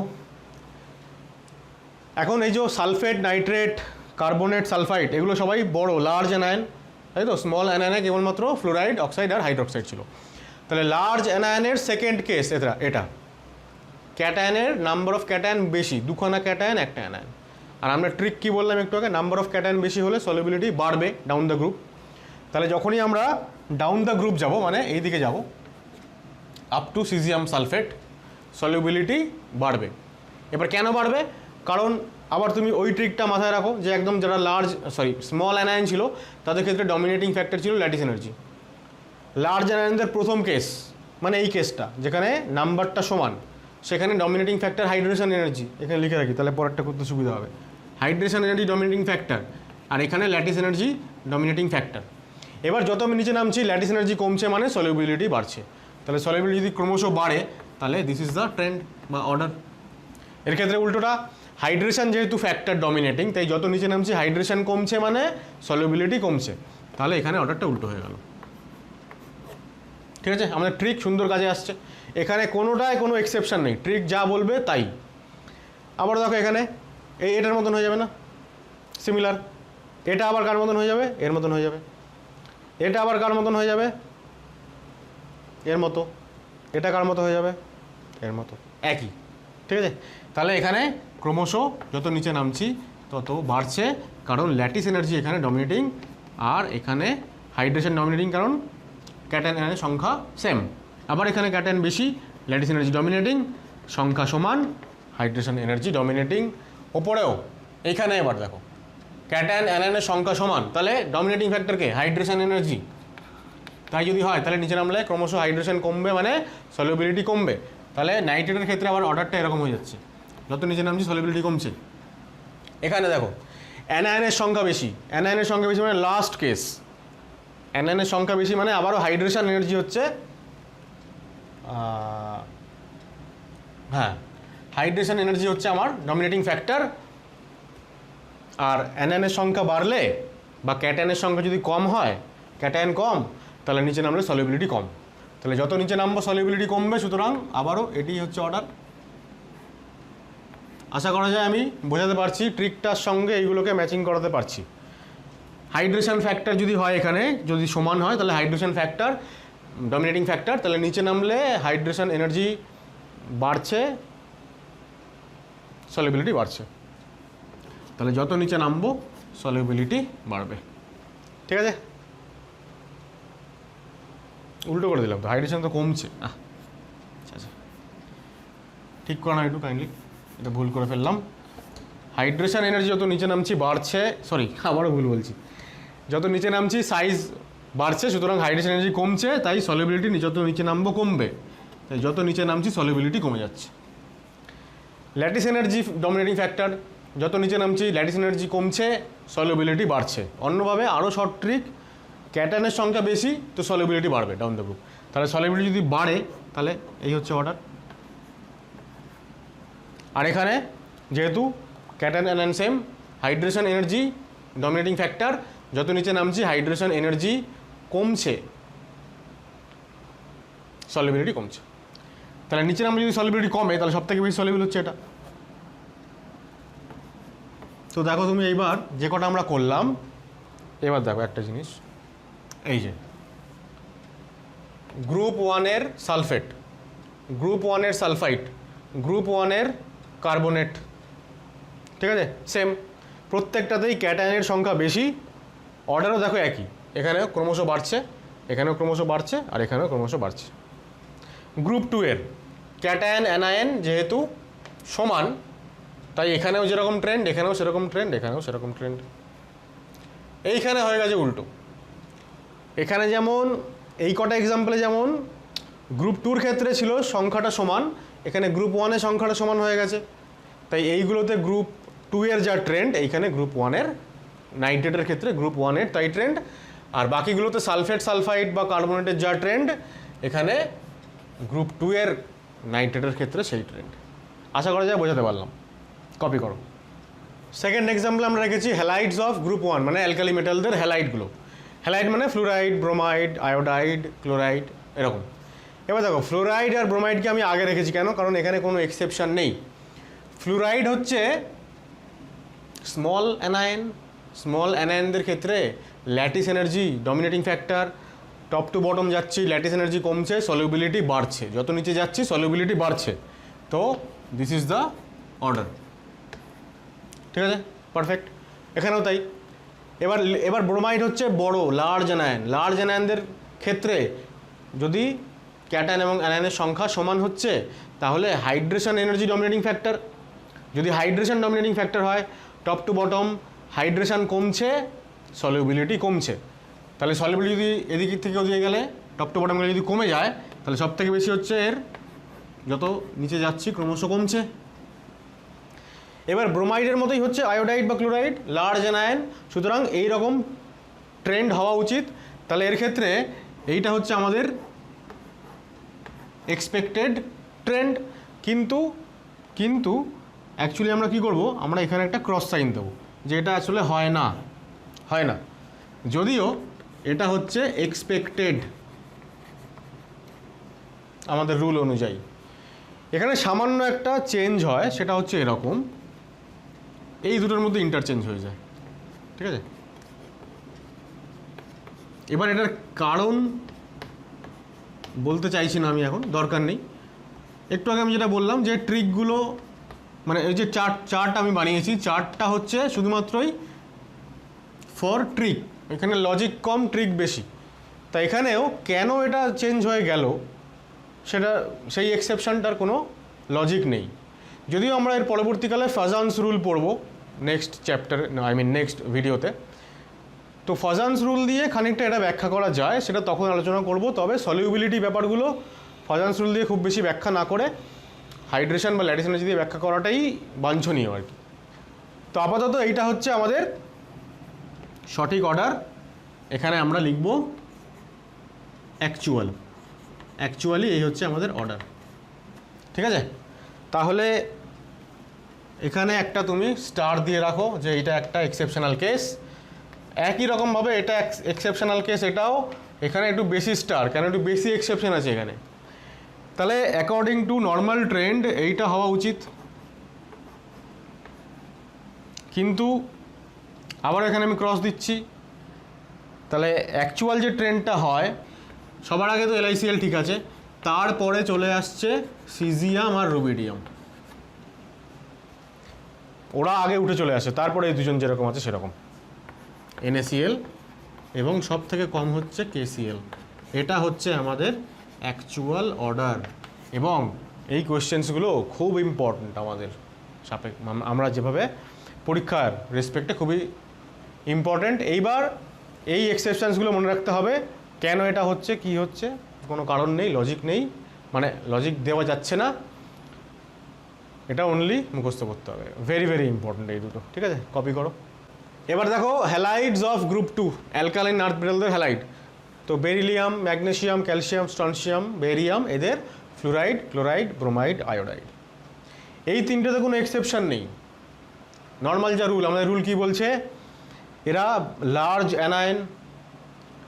অ্যানায়নের লাস্ট ক্যাটাগরি, যেখানে অ্যানায়নের সংখ্যা বেশি, ক্যাটায়নের সংখ্যা কম। ক্যাটায়নের সংখ্যা কম হলে ডাউন দ্য গ্রুপ সলিউবিলিটি কমে যায়, যত নিচে যাব সলিউবিলিটি কমবে। আর আরও একটা জিনিস, সেটা হচ্ছে হাইড্রেশন এনার্জি এখানে ডমিনেটিং ফ্যাক্টর। তাহলে যদি হাইড্রেশন এনার্জি ডমিনেটিং ফ্যাক্টর হয়, যত নিচে নামছি হাইড্রেশন এনার্জি কমছে, তাহলে সলিউবিলিটি কমে যাবে। তাহলে যত নিচে নামবো সলিউবিলিটি কমবে, তার মানে ওপরের জন্য সলিউবিলিটি ম্যাক্সিমাম, আর যত নিচে নামছি সলিউবিলিটি কমছে। একই ট্রেন্ড সব জায়গাতেই। ফ্লুরাইডে একটু এক্সেপশন হয়, সেই কারণে ফ্লুরাইডটা আমাদের এটাও খুব ইম্পর্ট্যান্ট। এক্সেপশনাল কেসগুলোই হচ্ছে পরীক্ষার জন্য ইম্পর্ট্যান্ট, পরীক্ষায় আসবে। এবার এখানে দেখো কী হচ্ছে, যেহেতু এটা স্মল অ্যানায়ন হলে ল্যাটিস এনার্জি ডমিনেট করবে, ওপর থেকে নিচে গেলে ল্যাটিস এনার্জি কমবে, সলিউবিলিটি বাড়বে। তাহলে টপ টু বটম সলিউবিলিটি যদি বেড়ে যায়, তাহলে এক্সপেক্টেড আমাদের এইটা হচ্ছে আমাদের এক্সপেক্টেড কি বলবো অর্ডার। কিন্তু এই অর্ডারটা হচ্ছে রং, তাই তো, এটা ক্রস দিয়ে দাও। সঠিক অর্ডারে কি হচ্ছে, সঠিক অর্ডারে আসলে এই বেরিলিয়াম ফ্লোরাইডটা সবার উপরে চলে যায়, মানে অ্যাকচুয়াল অর্ডারটা এরকম হবে, ম্যাগনেসিয়াম ফ্লোরাইড সব থেকে কম, ক্যালসিয়াম ফ্লোরাইড, স্ট্রনশিয়াম, বেরিয়াম, আর বেরিলিয়াম যার সব থেকে কম হওয়ার কথা ছিল সে একদম উঠে গিয়ে এখানে চলে গেল। এবার এটার পেছনেও কেন সেটা জিজ্ঞেস না করাই ভালো। এই দুজন হচ্ছে, একটা ইনফরমেশন দিয়ে রাখি অ্যাডিশনালি, এরা জলে ইনসলিউবল, সলিউবলই হয় না জলের মধ্যে, ঠিক আছে। বেরিয়াম আর স্ট্রনশিয়াম ফ্লোরাইড এরা হচ্ছে স্প্যারিংলি সলিউবল। স্প্যারিংলি সলিউবল মানে হচ্ছে স্বল্প দ্রাব্য, আর বেরিলিয়াম ফ্লোরাইড হচ্ছে একমাত্র যে হচ্ছে সলিউবল। এরা স্বল্প দ্রাব্য, এরা একেবারেই জলে দ্রবীভূত হয় না, আর beryllium fluoride is the only যে হচ্ছে জলের মধ্যে সলিউবল হয়। খুব ইম্পর্টেন্ট, এইগুলো কপি করো। আচ্ছা, এ প্রসঙ্গে একটা কথা জানিয়ে রাখি, সেটা হচ্ছে যে এই যে আমরা ফ্লোরাইডের যে ট্রেন্ডটা লিখলাম, মুছেও দিলাম অবশ্য, অ্যালকালাইন আর্থ মেটালদের ফ্লোরাইড যা ট্রেন্ড আমি লিখলাম, আরেকবার লিখি, মুছে দিলাম ভুল করে, সেটা হচ্ছে ম্যাগনেসিয়াম, ক্যালসিয়াম, স্ট্রনশিয়াম, বেরিয়াম আর বেরিলিয়াম। সেম ট্রেন্ড ফলো করে আর একটা কম্পাউন্ড, সেজন্য এই দুজনকে একসঙ্গে লেখা হয় সলিউবিলিটি অর্ডার, এদের রিয়াকশানগুলো একসঙ্গেই পড়া হয়। সেটা হচ্ছে অক্সালেট। অক্সালেট তোমরা নিশ্চয়ই জানো, অক্সালিক অ্যাসিড থেকে। অক্সালিক অ্যাসিডের সংকেত C2H2O4। যদি আমরা অর্গানিক গ্রুপ দিয়ে যদি সংকেত লিখতে চাই, তাহলে এইটা হচ্ছে তার সংকেত। দুখানা কার্বক্সিলিক অ্যাসিড গ্রুপ থাকে, তাহলে H2C2O4। এটা যখন জলের মধ্যে ডিজলভ করে তখন দুখানা H+ তৈরি করে আর C2O4 2- তৈরি করে। যেহেতু অ্যালকালাইন আর্থ মেটালগুলোর 2+, সবাই ম্যাগনেসিয়াম 2+, ক্যালসিয়াম 2+, সুতরাং একটা ক্যাটায়নের রেসপেক্টে একটা অ্যানায়ন লাগবে, তাহলে Mg(C2O4), calcium C2O4, strontium C2O4, barium C2O4 and beryllium C2O4। আবারও এই দুজন হচ্ছে ইনসলিউবল, এই দুজন হচ্ছে স্প্যারিংলি সলিউবল, আর এটা হচ্ছে সলিউবল। ঠিক আছে, কপি করে নাও।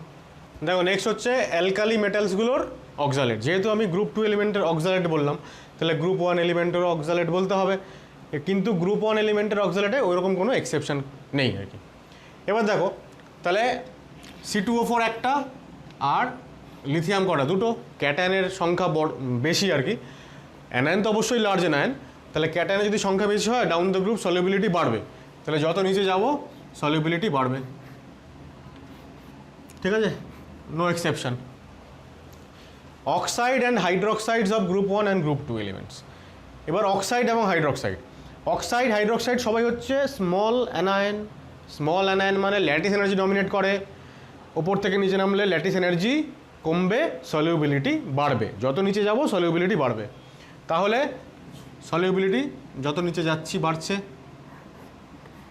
সব কটা ক্ষেত্রেই একই, কোনো এক্সেপশন নেই। তাহলে যে রুল বা যে ট্রিকটা আমরা শিখলাম, সেই ট্রিক অনুযায়ী ম্যাক্সিমাম কম্পাউন্ডস কিন্তু উইদাউট এনি এক্সেপশনস হয়ে যাচ্ছে।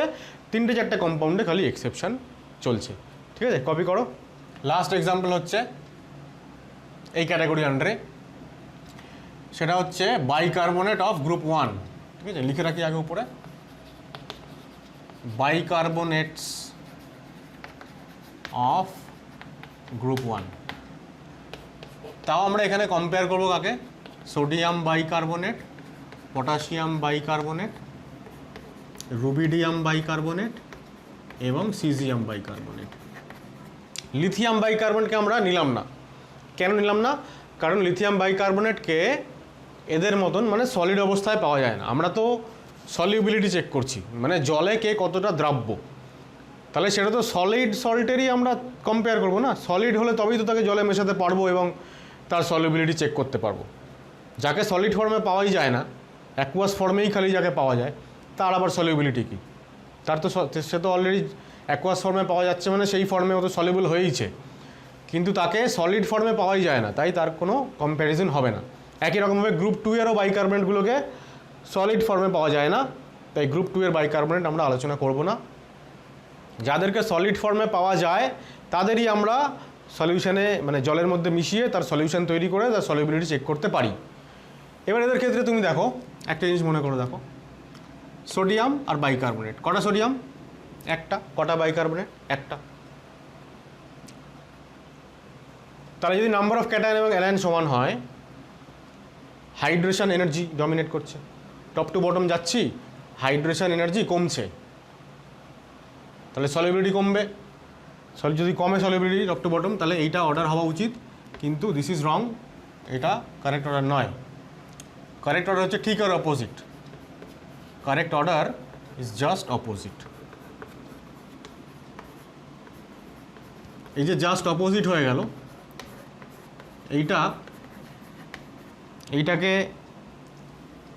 এটার প্রুফটা হচ্ছে এটাই যে সোডিয়াম বাইকার্বনেট হচ্ছে একমাত্র চারটের মধ্যে একমাত্র যেটা হচ্ছে স্পেয়ারিংলি সলিউবল।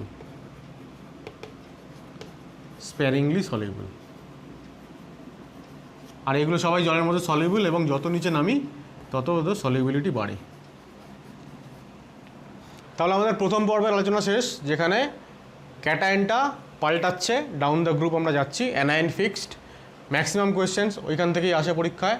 কিছু আলাদা মানে অপোজিট টাইপ কম্পাউন্ড, সেখান থেকে কিছু পরিমাণ কোয়েশ্চেন আসে, যেখানে কি করব আমরা, যে ক্যাটায়নটাকে আমরা ফিক্স করব, অ্যানায়নটা পাল্টাবে। তাহলে এবার হচ্ছে একটা স্পেশাল কেস যেখানে ক্যাটায়ন ইজ ফিক্সড, ঠিক আছে, অ্যানায়ন ডিফার্স। জেনারেলি আমরা এখানে হ্যালাইডগুলো নিয়ে আলোচনা করি। অ্যানায়নটা পাল্টাচ্ছে মানে হ্যালোজেন, মানে হ্যালাইড আয়নগুলো, ক্লোরাইড, ফ্লোরাইড, ব্রোমাইড, আয়োডাইড, এইগুলো নিয়ে আলোচনা করি কোনো একটা সার্টেন ক্যাটায়নের। For example sodium, NaF, NaCl, NaBr, NaI, এরকম। তো সেই ক্ষেত্রে দু তিনটে কথা আগে লিখে রাখতে হবে আমাদের। এক নম্বর হচ্ছে যে আমরা দেখব কি, আমরা এখানে মানে ডিসাইড করব কিসের উপর বেস করে, সাইজ ডিফারেন্স মানে ক্যাটায়ন এবং অ্যানায়নের সাইজের ডিফারেন্স, ঠিক আছে। এখন সলিউবিলিটি তো হাইড্রেশন এনার্জি আর ল্যাটিস এনার্জির উপর ডিপেন্ড করে, সাইজ তো আছে বটেই, কিন্তু সাইজের উপর ডিপেন্ড করে আলাদা আলাদা করে ওরা, কিন্তু সাইজ ডিফারেন্সের উপরে ডিরেক্টলি কী করে সলিউবিলিটিকে আমরা জাজ করছি। আসলে আবারও এটা একটা trick, size difference between cation and anion, এটা যদি বৃদ্ধি পায়, ইনক্রিজ যদি করে, তাহলে সলিউবিলিটি ইনক্রিজ করবে। আর উল্টোটাও, যদি সাইজ ডিফারেন্স ক্রমশ কমে আসে, সলিউবিলিটিও ক্রমশ কমবে। এক্সাম্পল দিলে ব্যাপারটা একটু পরিষ্কার হবে। আর দু নম্বর হচ্ছে এই ক্ষেত্রে আমাদেরকে, আমরা যেমন আগের কেসটাতে স্মল ক্যাটায়ন আর স্মল অ্যানায়ন আমরা দু তিনটে চিহ্নিত করেছিলাম, তেমনি এখানে তার পাশাপাশি কয়েকটা স্মল ক্যাটায়নকে চিহ্নিত করতে হবে আমাদেরকে, স্মল ক্যাটায়ন আর স্মল অ্যানায়ন। এখানে যে কটা লিখবো সেইগুলো বাদ দিয়ে বাকি সবাই হচ্ছে লার্জ। অ্যানায়নটা তো ওইগুলোই থাকবে, অক্সাইড, ফ্লুরাইড আর হাইড্রোক্সাইড। ক্যাটায়ন হচ্ছে সব থেকে ছোটো ক্যাটায়নগুলোকে যদি ভাবি আমি, এস ব্লকের হচ্ছে এরা দুজন সেকেন্ড পিরিয়ড, আর থার্ড পিরিয়ডে Na+ আর Mg2+। অনেক সময় এদের সঙ্গে অ্যালুমিনিয়াম 3+টাকেও কনসিডার করা হয়, ঠিক আছে। তো এইগুলো মোটামুটি স্মল ক্যাটায়ন আর এইগুলো স্মল অ্যানায়ন। এইবার এই একটা দুটো এইটার উপরে বেস করে আমরা কম্পেয়ার করতে পারবো সেই সমস্ত কম্পাউন্ডদের যেখানে ক্যাটায়নটা ফিক্সড। এক্সাম্পল বলি, এটা মুছে দিই। দেখো চারটে দিয়েছি এখানে টোটাল, তার মধ্যে লাস্ট একটা এক্সেপশনাল কেস। আমরা একটু আগে যেটা বললাম যে স্মল ক্যাটায়ন, তার মধ্যে আমরা লিথিয়াম+, Na+কে অ্যাড করেছিলাম, বেরিলিয়াম+ও স্মল ক্যাটায়ন পোর্শনে ছিল। এইবার দেখো ক্যাটায়ন তাহলে স্মল, অ্যানায়ন যদি বড় হয়, এইবার যত আমরা ফ্লোরাইড থেকে ক্লোরাইড, ব্রোমাইড, আয়োডাইড যত ওইদিকে যাচ্ছি তত সাইজ ক্রমশ বাড়ছে অ্যানায়নের। তাহলে অ্যানায়নের সাইজ যদি ক্রমশ বাড়ে, ঠিক আছে, তাহলে ক্যাটায়নের সঙ্গে সাইজ ডিফারেন্স ক্রমশ বাড়ছে। সাইজ ডিফারেন্স বাড়লে কি বললাম, সলিউবিলিটি বাড়বে। তাহলে সাইজ ডিফারেন্স বাড়লে যদি সলিউবিলিটি বেড়ে যায় তাহলে এই হচ্ছে আমাদের অর্ডার। এটার ক্ষেত্রেও তাই, এটা এক্সেপশনাল কেস। সাইজ ডিফারেন্স বাড়ছে কিন্তু সলিউবিলিটি কমছে। এটাকে আমরা পরবর্তীকালে ফ্যাজান্স রুল দিয়ে ব্যাখ্যা করতে পারবো, কিন্তু এই যে বললাম যে সবথেকে বেশি কন্ট্রোভার্সিয়াল টপিক হচ্ছে এটাই।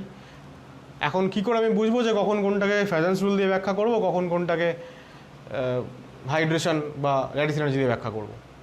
মুশকিলটা ওইখানে, এইগুলোতে কিছু করার নেই। মানে এটা জাস্ট যদি এটা পরীক্ষাতে আসে, যদি আমি জানি যে হ্যাঁ এটাকে ফ্যাজান্স রুল দিয়ে ব্যাখ্যা করতে হয় এবং অর্ডারটা এটা হবে, ঠিক আছে আনসার করো।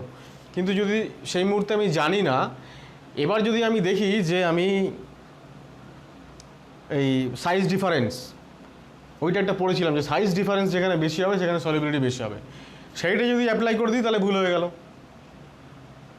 এবার সেটা যদি আমি এখানেও অ্যাপ্লাই করে দিই, আমি যদি কনফার্ম থাকি যে সাইজ ডিফারেন্সের কেসটা এইগুলোতে অ্যাপ্লিকেবল, তখনই আমি সেটা অ্যাপ্লাই করব। আদারওয়াইজ কিন্তু ভুল হয়ে যাওয়ার সম্ভাবনা আছে। কিন্তু আগের যে কেসটা আমি বললাম, যেখানে ক্যাটাগরাইজ করেছিলাম, যেখানে অ্যানায়ন ফিক্সড, ক্যাটায়ন চেঞ্জ হচ্ছে, সেইটা অনেক বেশি ইজিয়ার এবং ফর্চুনেটলি ওইখান থেকেই কোয়েশ্চেন্সটা বেশি আসে। এই জায়গাটা থেকে কোয়েশ্চেন্সটা কম আসে, কিন্তু যদি বাই এনি চান্স চলে আসে কনফার্ম না হয়ে, সেইটা কিন্তু আনসার করা যাবে না পরীক্ষা হলে। পরীক্ষার হলে আমি যদি এরকম লজিক বের করতে যাই তাহলে কিন্তু ভুল হওয়ার সম্ভাবনা আছে। এটার ক্ষেত্রে দেখো ক্যাটায়নটা বড় সাইজের, এবার ক্যাটায়ন বড়, অ্যানায়ন ছোট থেকে ক্রমশ বড় হচ্ছে। ক্যাটায়নটা যদি বড় হয় তাহলে ক্রমশ সাইজ ডিফারেন্স কমবে, সাইজ ডিফারেন্স কমলে সলিউবিলিটি ক্রমশ কমবে। ন্যাচারালি এই হচ্ছে অর্ডার। এবার এই অর্ডারটা যা এক্সপ্লেন করলাম সেই অর্ডারটা মেনটেন করে, কিন্তু যে করে না সে কেন করে না, প্রথম কথা সেটা এই টপিকে ব্যাখ্যা করা যাবে না। দ্বিতীয় কথা হচ্ছে সেটা যদি মনে রাখতে পারা যায় তাহলে আনসার করা যাবে, আদারওয়াইজ কিন্তু ছেড়ে দেওয়াটাই বেটার হবে। ফার্স্ট ক্যাটাগরিতে যা আলোচনা করলাম, আবার রিপিট করছি আমি আরেকবার, ফার্স্ট ক্যাটাগরিতে যা আলোচনা করলাম যেখানে ক্যাটায়ন চেঞ্জ হচ্ছে, অ্যানায়ন ফিক্সড, সেইখানে 2-4টেই এক্সেপশন আছে, বাকিগুলো সবই জেনারেল ট্রেন্ড ফলো করে, ফলে ওই জায়গাটায় কিন্তু আনসার করা খুব সহজ হবে। ম্যাক্সিমাম কাজটা আমাদের ওখানে হয়ে গেল। এইবার মিনিমাম যে পোর্শনটা পড়ে থাকলো সেইখানে কিন্তু কাজটা একটু ট্রিকি, ঠিক আছে? তাহলে সলিউবিলিটি রুলস এবং ট্রিক্স এবং সেই সংক্রান্ত এক্সাম্পলস অনেক আলোচনা হলো আজকে। আমাদের ভিডিওটা অনেক লেংথি হয়ে গেল। নেক্সট ভিডিওতে আমরা ফাজান্স রুল নিয়ে ডিটেইলড আলোচনা করব। তো আজকে এইটুকুই থাকলো, দেখা হচ্ছে পরের ভিডিওতে। টাটা।